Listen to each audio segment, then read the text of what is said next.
Alors chers amis, ravi de vous retrouver pour une nouvelle vidéo, toujours dans l'actualité du Barça. Vidéo d'avant-match entre le Barça et Elche. Alors il s'agit du match en retard de la première journée. Et donc ça sera ce mercredi au Camp Nou, 2 jours après le match face à Cadiz. Donc vous aurez tous les enjeux du match. Et à la fin de la vidéo, mon 11 idéal si vous êtes prêts. On verra tout cela ensemble.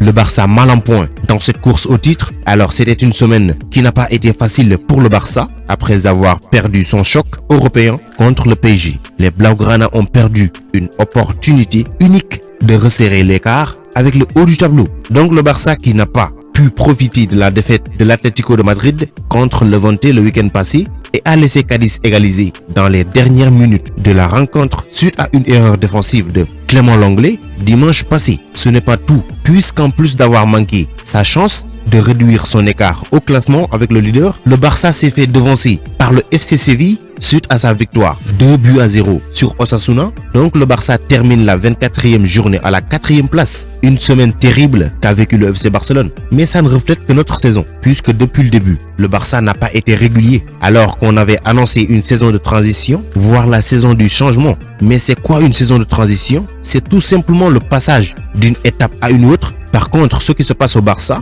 c'est tout à fait le contraire. Alors rien n'a changé, c'est toujours les mêmes joueurs qui subissent chaque année des revers qui sont toujours à l'œuvre dans cette équipe. Et ça fait maintenant 6 ans, on peut citer des joueurs comme Piqué, Busquets, Jordi Alba et j'en passe, qui sont là depuis plus de 10 ans. Alors je l'ai toujours dit, je n'attends absolument rien à la fin de la saison, s'il s'agit des trophées, mais tout est encore possible. Il s'agit du football là. Mais soyons logiques, une équipe prête à gagner des titres ne se comporte pas ainsi. Alors la défense barcelonaise pose énormément de problèmes depuis le début de la saison, avec beaucoup de dérapages, de défaillances et surtout le manque de concentration et autres, ce qui ont coûté des points très chers à l'équipe qui certes est toujours en vie dans les 3 compétitions qu'elle joue. Donc même avec le retour forcé de Gérard Piqué pour remplacer Umtiti qui a été à un moment donné la solution aux côtés de Ronald Araujo qui lui aussi est malheureusement blessé, n'a pas permis à Ronald Koeman de résoudre le problème. Donc après 3 mois sans jouer, Piqué a surpris tout le monde en étant dans le 11 de départ lors du match de Ligue des Champions contre le PSG et avec un Clément Lenglet inopérant, il a été le témoin de première ligne du show Kylian Mbappé en Liga aussi contre Cadix sur une autre action qui a laissé Lenglet dans le doute. Le Français n'a pas pu éviter le désastre permettant l'égalisation de Cadiz sur penalty. La situation est alarmante dans notre équipe car même le retour d'un de ses joueurs les plus fiables et les plus expérimentés, même si actuellement il n'est pas ce joueur-là, n'a pas déclenché une amélioration de la défense. En attaque, l'équipe est toujours aussi tranchante, mais tant de fragilité derrière nuit à cette exubérance offensive. La contre-performance contre Cadiz en est la parfaite illustration. Dans ce match, Barcelone a eu 81% de possession, ce qui est complètement stérile, a tiré 16 fois, dont 5 cadrés, et Ter Stegen n'a pas eu à intervenir, ne serait-ce qu'une fois, mis à part sur le penalty. Et pour les Andalous, il a suffi de 2 tirs pour obtenir un point au Camp Nou. Ça pose problème, c'est inexplicable. Alors, c'est quoi le problème et les solutions? On va en faire une vidéo dans les jours à venir. Et d'ailleurs, tous qui veulent donner leur avis sur ça, je vous mettrai un lien dans la description où vous pouvez cliquer et être directement redirigé vers la vidéo concernant vos propositions. Alors maintenant que le Barça est 4e de Liga, que peut-on attendre ce mercredi face à Elche? Donc c'est un adversaire qui réussit au Barça depuis 47 ans maintenant.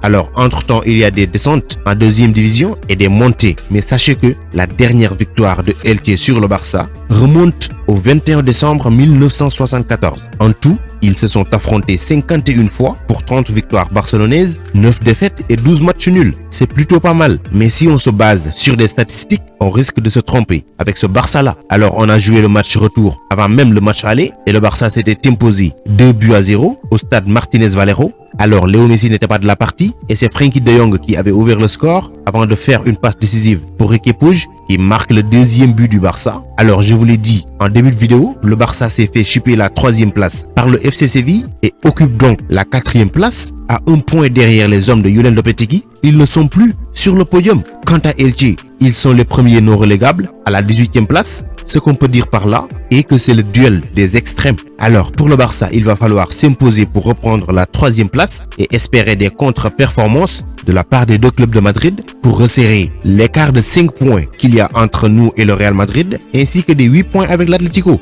Sachant que le 7 mars, jour d'élection au FC Barcelone, mais aussi l'Atlético de Madrid et le Real Madrid vont s'affronter. Forcément, l'un d'eux va perdre des points. Donc au Barça d'en profiter et de faire l'essentiel. Alors maintenant on va finir avec le 11 que je propose pour ce match. Dans les buts, malgré qu'il ne réalise pas de clean sheet, il est le meilleur quand même. Et ça tout le monde le sait. C'est pas de sa faute s'il encaisse des buts, mais un clean sheet est partagé entre la défense et son gardien. Alors si la défense est mauvaise, forcément le gardien va prendre des tonnes. Donc je mets Ter Stegen en défense centrale. Là il faut d'abord pleurer avant de choisir qui mettre. Et j'ai fini de le faire, donc j'y mets Oscar Mingueza et Gérard Piqué. C'est facile à expliquer puisque vous le savez mieux que moi. Umtiti et l'anglais sont le prix à payer pour se faire enterrer. Au poste de latéral, là aussi Jordi Alba mauvais qu'il est défensivement, mais soyons clairs, il a une qualité de passe qui n'est pas si mauvaise. Alors je le choisis dans le couloir gauche, à droite Serginho Dest pour ses débordements et sa vivacité, il nous avait beaucoup manqué. Et lors du match passé, il était l'un des rares sur le terrain à créer du danger avec Ousmane Dembélé. Malheureusement, Koeman les a fait sortir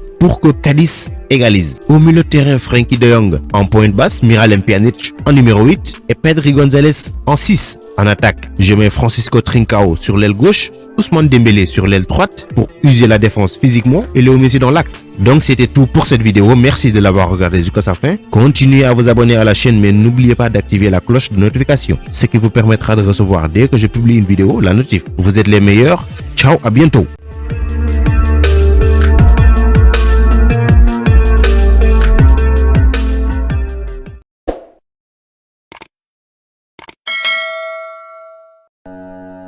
Pour échanger avec moi directement, c'est possible sur Instagram. Le lien se trouve dans la description, donc rejoignez-moi là-bas, ainsi que sur Twitter et même sur Facebook.